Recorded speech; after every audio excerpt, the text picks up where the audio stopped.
first time, we're hearing from Solid Rock Church pastor John Paul Miller in a wide-ranging interview with our network partner News13 about his relationship with his late wife, Mica Miller, abuse allegations, and how he says Mica's family let him down.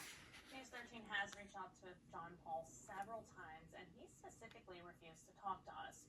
News13's Regina Wards has followed the story since the beginning. She spoke with the family's attorney about their reaction to the interview and where their focus is now. The attorney representing Mica's family, Regina Wards, told me she watched the interview on News13 3 times. She says there were a number of lies, alarming body language, and deflecting. She thinks John Paul painted an unrealistic picture of how sick Mica was and says it's unfortunately what many victims of abuse experience. What were your first thoughts when you were listening to that interview? Yes. Gotcha. Before the interview even started, John Paul Miller broke down in tears.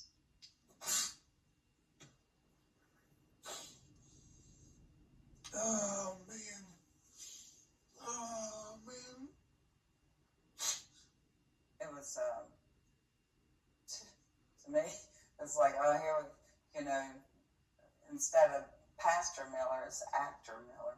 During his 2-hour interview with News13, John Paul said Mica threatened to kill herself multiple times. He said with him, she was happy and healthy, but once she was with her family and off her medication, her mental health suffered. Like I told her family this so many times you can't imagine. I told her friends this. I told everybody. I said, if y'all don't get her lithium, she's going to commit suicide. Do you think there's any truth to that? I mean, have you heard anything for the family that she was that dependent on medication? No, in fact, she had been off of the medication for quite some time.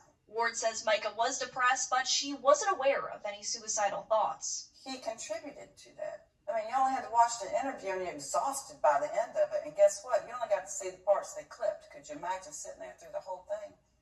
And then spend that 7 years of your life in your 20s. Ward says she wasn't surprised John Paul did the interview, but would be surprised if John Paul's lawyers gave him permission. I finally got the approval of my attorneys to do so.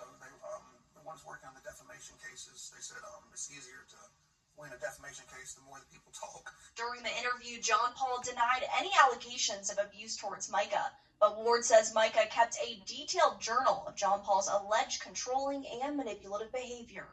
So what was your thoughts when he had said flat out, I never abused her? Yeah, I was incensed. It was like the audacity. And guess what? No one's buying it. There's too much evidence that shows otherwise. Ward says many times victims of abuse are too afraid to speak out. She says she can imagine that was the case for Mica. The one that's being abused is humiliated by it. They don't want anybody to know. Now, become the pastor's wife. You really don't want anybody to know that. And because of that, Mica's family is now working to push forward Mica's Law or the Coercive Control Bill. It would strengthen protections for victims who experience forms of abuse like financial, mental, and emotional. She says this situation has connected with so many people for a reason.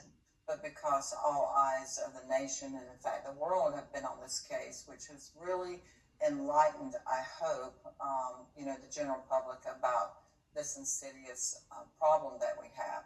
We reached out to John Paul lawyers Russell Long to ask if he was actually given permission to do that interview, but he told us no comment. And we asked John Paul for a statement, and he told us over text, quote, Ward is representing the person responsible for Mica's death. In the newsroom, Regina Wards, News13.